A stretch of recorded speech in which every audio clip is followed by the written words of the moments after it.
জিয়াউর রহমান যে বাংলাদেশের জাতির সাথে বেইমানি করেছে, সেই বাংলাদেশ টেলিভিশনের প্রাঙ্গণে এসে এই ধ্বংসযজ্ঞ দেখে আমরা সকলেই মর্মাহত হয়েছি।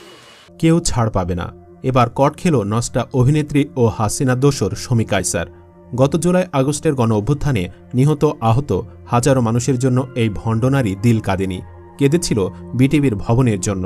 তবুও সে গ্রেফতারের পর কিছু সুশীলকে ড ইউনূসের সরকারের সমালোচনা করতে দেখা যাচ্ছে। আফসোস, লীগ এসবই করে যাক, বিপরীতে আমাদের কাজ আমাদের করতে হবে। শমী কায়সার কোনো ভালো মানুষ নয়, তারও কুকীর্তির শেষ নেই। ছাত্র জনতার উপর হামলার নির্দেশ, মেজর জিয়াকে নিয়ে কটূক্তি, সাংবাদিকদের চোর বানানো থেকে শুরু করে ৩ বিয়ের পরও লীগ নেতাদের মনোরঞ্জন, এমন কোনো অপকর্ম নেই সে করেনি। অবাক করা বিষয় হল তার পিতৃ পরিচয় নিয়েও রয়েছে বিতর্ক। চলুন এসবের বিস্তারিত আলোচনায় যাওয়া যাক, যাতে কেউ তাকে গ্রেফতারে ব্যথিত হয়ে বলতে না পারে এমন স্বাধীনতা কি চেয়েছিলাম।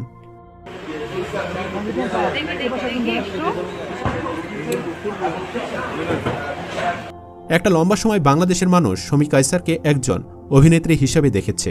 তার ন্যাচারাল অভিনয় সবাই মুগ্ধ হয়ে উপভোগ করেছে। একজন প্রতিভাবান অভিনেত্রী হিসাবে দর্শকরা তাকে অভিনয়ে দেখতে চাইত। তবে তিনি কি করলেন? হাসিনা লীগের নাম দিয়ে মানুষের মন ভেঙে দিলেন। আগে পরে আওয়ামী লীগের যত দালালি করেছিলেন তার জন্য মানুষ এতটা ক্ষুব্ধ হয়নি। তবে গত ছাত্র জনতার উপর স্বৈরাচার আওয়ামী লীগ সরকারের দমন পীড়ন চলাকালে সরকারের পক্ষে অবস্থান নিয়ে সে নিজের সর্বনাশ ডেকে এনেছে। আন্দোলন চলাকালীন সময়ে শমী কায়সার সহ স্বৈরাচার আওয়ামী লীগ শিল্পীদের একাংশ চিত্রনায়ক ফেরদৌসের নেতৃত্বে হোয়াটসঅ্যাপে আলো আসবে নামের একটি গ্রুপে আন্দোলনের বিরুদ্ধে সক্রিয় ছিলেন। অসহযোগ আন্দোলন পরবর্তী সময়ে ৩ সেপ্টেম্বর ২০২৪ তারিখে সামাজিক যোগাযোগ মাধ্যমে ওই হোয়াটসঅ্যাপ গ্রুপ সংশ্লিষ্ট কিছু স্ক্রিনশট ছড়িয়ে পড়ে। সেখানে দেখা যায় সে নানানভাবে নানান শিল্পীদের আন্দোলন থেকে দূরে রাখতে ভয়ভীতি দেখিয়েছে। এমনকি তার নির্দেশে কেউ কেউ ছাত্র জনতার উপর হামলাও চালিয়েছে। এসব ঘটনাতেই গত ৯ অক্টোবর শমী কায়সার, তারানা হালিম সহ বেশ কয়েকজনের বিরুদ্ধে হত্যার চেষ্টা মামলা হয়। সৈয়দ হাসান মাহমুদ নামে বিএনপির এক কর্মীকে হত্যা চেষ্টার অভিযোগে ঢাকার সিএমএম আদালতে ভুক্তভোগী নিজেই এই মামলা করেছিলেন। মামলায় শমী কায়সার ছাড়াও সাবেক প্রধানমন্ত্রী শেখ হাসিনা, অভিনেত্রী তারানা হালিম, কণ্ঠশিল্পী মমতাজ সহ ১৭ জনকে আসামি করা হয়। মামলার পর মঙ্গলবার রাজধানীর উত্তরার ৪ নম্বর সেক্টরের ৬ নম্বর রোডের ৫৩ নম্বর বাসা থেকে তাকে গ্রেফতার করা হয়। বিষয়টি নিশ্চিত করেছেন উত্তরা পশ্চিম থানার অফিসার ইনচার্জ হাফিজুর রহমান। এসবের পাশাপাশি ব্যক্তিগত জীবনেও সে যথেষ্ট বিতর্কিত। ১৫ জানুয়ারি ১৯৭০ সালে জন্মগ্রহণ করা এ নারী খুব গর্বের সাথেই দেশ বিখ্যাত সাংবাদিক, লেখক ও বুদ্ধিজীবী শহীদুল্লাহ কায়সারকে বাবা বলে পরিচয় করিয়ে দিতে পারেন। তার মা মৃত পান্না কায়সারও একজন লেখিকা এবং সাবেক সংসদ সদস্য। মৃত মানুষের বিষয়ে বিতর্কিত কথা বলা ঠিক নয়, তবুও মানুষের জানা দরকার আছে। গুঞ্জন রয়েছে বিয়ের আগেই পান্না কায়সার শমীকে পেটে ধারণ করেন। মূলত এই কারণেই শমীর আসল বাবা নিয়েও অনেকে প্রশ্ন তুলেন।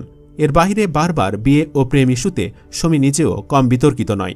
নষ্টা এই অভিনেত্রী ও হাসিনার দোসর ১৯৯৯ সালে ভারতীয় নাগরিক ব্যবসায়ী অর্ণব ব্যানার্জি রিঙ্গোকে বিয়ে করেন। কথিত আছে সে সময় সে তার স্বামীকে মুসলিম বানিয়েছিল। তবে সত্যি নাকি মিথ্যা কে জানে। ২ বছর পর তাদের বিচ্ছেদ ঘটে। পরবর্তীতে তিনি ২০০৮ সালে ২৪ জুলাই ইন্ডিপেন্ডেন্ট ইউনিভার্সিটি শিক্ষক মোহাম্মদ আরাফাতকে বিয়ে করেন। আরাফাতকে চিনতে পেরেছেন তো? হ্যাঁ, হাসিনার দোসর, ঢাকার সাবেক এমপি ও সাবেক তথ্য প্রতিমন্ত্রী আরাফাত। নানা কারণে সেই সংসারও টেকেনি। ২০২০ সালে ৯ অক্টোবর তিনি বিয়ে করেন ব্যবসায়ী রেজা আমিন সুমনকে। সুমন র্যাঙ্কস গ্রুপের প্রাক্তন কর্মকর্তা ছিলেন এবং বর্তমানে গ্রুপ 4 দুবাইয়ের দায়িত্বে রয়েছেন। জিয়াউর রহমান যে বাংলাদেশের জাতির সাথে বেইমানি করেছে। শমী কায়সার দীর্ঘদিন ধরেই আওয়ামী লীগের মুক্তিযুদ্ধ বিষয়ক উপকমিটির সদস্য ছিলেন। এছাড়া ২০২৪ নির্বাচনে ফেনী ৩ আসনে আওয়ামী লীগের সমর্থন চেয়ে মনোনয়নপত্র সংগ্রহ করেছিলেন। তবে আসনটি থেকে মনোনয়ন পাননি তিনি। কেবল আওয়ামী লীগের গোলামি সে এতটা ক্ষোভের মুখে পড়ত না। এর পাশাপাশি সে মেজর জিয়াকে নিয়ে নোংরামি করে বেড়াত, যে কারণে সম্প্রতি তার বিরুদ্ধে একটি মামলাও হয়েছে। মোহাম্মদ রেজওয়ান কবির নামের জাতীয়তাবাদী স্বেচ্ছাসেবক দলের এক নেতা বাদী হয়ে মাগুরার চিফ জুডিশিয়াল ম্যাজিস্ট্রেট আদালতে মামলাটি করেছেন। সংবাদ মাধ্যমে মামলার বাদী রেজওয়ান কবির বলেন, আমরা দেখেছি শমী কায়সার নানা সময়ে আমাদের আবেগের জায়গা জাতীয়তাবাদী দল বিএনপির প্রতিষ্ঠাতা, মুক্তিযোদ্ধা ও সাবেক প্রেসিডেন্ট জিয়াউর রহমানকে নিয়ে কটূক্তি করেছেন। বিগত ১৬ বছর বিভিন্ন গণমাধ্যমেও এসব অপপ্রচার চালিয়েছেন এই অভিনেত্রী। তিনি আরও বলেন, শমী কায়সার প্রয়াত প্রেসিডেন্ট স্বাধীনতার ঘোষকে নিয়ে বিভ্রান্ত করেছেন। এর জন্য আমি আমার নৈতিকতার জায়গা থেকে এই অভিনেত্রীর বিচার চাই। তিনি যেন তার মিথ্যা কথার জন্য শাস্তি পান, সে কারণেই অভিনেত্রীর বিরুদ্ধে মামলা করেছি। গণমাধ্যমে মামলার আইনজীবী কাজী মিনহাজ উদ্দিন বলেন, নানা সময় বিতর্কিত মন্তব্য করে জাতিকে বিভক্ত করেছেন শমী কায়সার। বাদী 100 কোটি টাকার ক্ষতি হয়েছে বলে আসামি অভিনেত্রীর বিরুদ্ধে মামলা করেছেন। মামলাটি করার পর আদালত তা তদন্তের জন্য ঝিনাইদহের পিবিআইকে তদন্তের নির্দেশের পাশাপাশি ভবিষ্যতে কথাবার্তায় সতর্ক থাকতে বলেন। এর আগে সাংবাদিকদের চোর বলেও সে একবার মামলার মুখে পড়েছিল। ঘটনার দিন জাতীয় প্রেসক্লাবের জহুর হোসেন চৌধুরী মিলনায়তনে ই-কমার্স ভিত্তিক একটি পর্যটন পোর্টালের উদ্বোধন অনুষ্ঠানে শমী কায়সার বক্তব্য শেষ করে কেক কাটার সময় জানান, তার স্মার্টফোন দুটি পাওয়া যাচ্ছে না। সঙ্গে সঙ্গে মিলনায়তনে হইচই পড়ে যায়। মিলনায়তনের মূল প্রবেশদ্বার বন্ধ করে দেয় আয়োজকরা।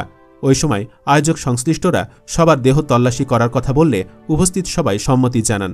ওই সময় কেউ কেউ তল্লাশির শর্তে বের হতে চাইলে নিরাপত্তা কর্মীরা বের হতে নিষেধ করেন। তখন দর্শক সারি থেকে কেউ একজন বলে ওঠেন, আমরা চোর নাকি, তাহলে কেন বের হতে দেবেন না?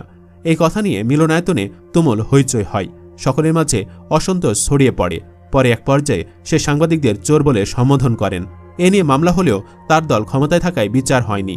এ সময় সে এমপি মন্ত্রীদের মনোরঞ্জনের আয়োজন করত বলেও অভিযোগ রয়েছে। এর আগে 90-এর দশকে পরিচালক আতিকুল ইসলামের কেবা আপন কেবা পর এ অভিনয়ের মাধ্যমে টিভি পর্দায় পথ চলা শুরু করেন শমী কায়সার। এরপর ইমদাদুল হক মিলনের উপন্যাস অবলম্বনে এবং আবদুল্লাহ আল মামুনের পরিচালনায় 3 পর্বের ধারাবাহিক নাটক যত দূরে যায় দিয়ে পান পরিচিতি। পরবর্তীকালে নক্ষত্রের রাত, ছোট ছোট ঢেউ, স্পর্শ, অরণ্য, আকাশে অনেক রাত, মুক্তি, অন্তরে নিরন্তরে, স্বপ্ন ঠিকানা সহ বহু নাটকের প্রধান মুখ হয়ে উঠেছিলেন শমী কায়সার। তখন বাড়িতে বাড়িতে সাদা কালো টেলিভিশন, তবু শমী কায়সার পর্দায় এলে যেন রঙিন লাগত। এরপর এলো রঙিন টেলিভিশন। প্রযুক্তির ছোঁয়ায় এখন আরও কত প্ল্যাটফর্ম এসেছে, কিন্তু শমী কায়সার তার আসল কাজ ছেড়ে নাম দিলেন হাসিনার দোষ। পদ্মা সেতু মানে বঙ্গবন্ধুর দাবায় রাখতে পারবা না। পদ্মা সেতু মানে আমার কাছে স্বাধীন বাংলাদেশ। খাতায় অভিনয় থেকে বিরতি নেওয়ার পর আওয়ামী লীগের রাজনীতি করার পাশাপাশি দীর্ঘদিন তিনি ই-ক্যাবের সভাপতি ছিলেন। গত 5 আগস্ট শেখ হাসিনার নেতৃত্বাধীন আওয়ামী লীগ সরকারের পতন হলে 14 আগস্ট ক্যাবের সভাপতির পদ থেকে পদত্যাগ করেন শমী কায়সার। ক্ষমতা লোভে সে হাসিনার দলে যোগ দিলেও অভিনয় ছাড়ার পেছনে বিএনপির হাত আছে বলে নানান সময়ে অভিযোগ করেছে। তিনি বলেন, যখন বিএনপি সরকার ক্ষমতায় আসলো, আমার সব নাটক ব্যান্ড করে দিল, চালালো না। অভিনেত্রীর মতে সংস্কৃতি চর্চার সঙ্গে রাজনৈতিক চিন্তাভাবনা দ্বন্দ্ব থাকতেই পারে, কিন্তু এমন নোংরাভাবে কাজটা করল বিএনপি। আমার পরিবার মুক্তিযুদ্ধের চেতনায় বিশ্বাসী, বঙ্গবন্ধুর আদর্শকে আমি ধারণ করি। সেই কারণে ব্যক্তি শমী কায়সারের ওপর ওই নিষেধাজ্ঞা এসেছিল। রাজনৈতিকভাবে আমি ভিকটিম হয়েছিলাম। তো দর্শক, শমী কায়সারের এত সব কুকর্ম থাকার পরও কি তাকে ভিকটিম মনে হচ্ছে? তাকে গ্রেফতার করে কি ডক্টর ইউনূসের সরকার অন্যায় করেছে নাকি ঠিক করেছে? কমেন্টে অবশ্যই আপনার মতামত জানিয়ে দিন, যাতে আফসোস লীগের কেউ কথা বলার সুযোগ না পায়। ধন্যবাদ এতক্ষণ সাথে থাকার জন্য।